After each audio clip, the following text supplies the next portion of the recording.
great question here. What are the most effective ways to monitor the service value chain through social media?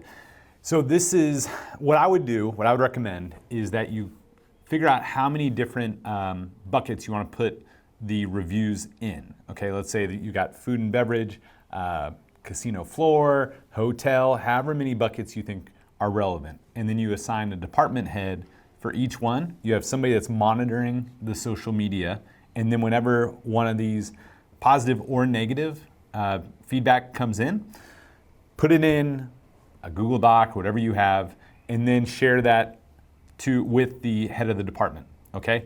The Google Doc should be sent to the general manager or whatever that central repository is, somebody above all the departments, weekly. So they can see and they can kind of spot trends. They don't need to see every single one, but the ones that are coming in real time, send those to the department head who then will manage it and then add to the Google Doc what the resolution was.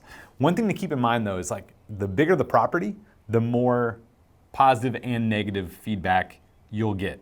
Okay, so Walmart, I can only imagine how many negative responses they get because there's so many people that are going there and inevitably they'll have bad experiences. So just because you see it a lot doesn't necessarily mean you're doing a bad job. It's just scale. But the important thing is to look for trends and then also make sure that the responses are being routed to the correct person to manage. And then if it is a trend, they can solve it. And hopefully those same negative feedbacks will go away. Also remember that you're more likely to notice the negative feedback, but it is important to have a way to see the positive as well. What we recommend is like a survey. You can have an automated survey that goes out after every trip to a customer or after certain trigger events.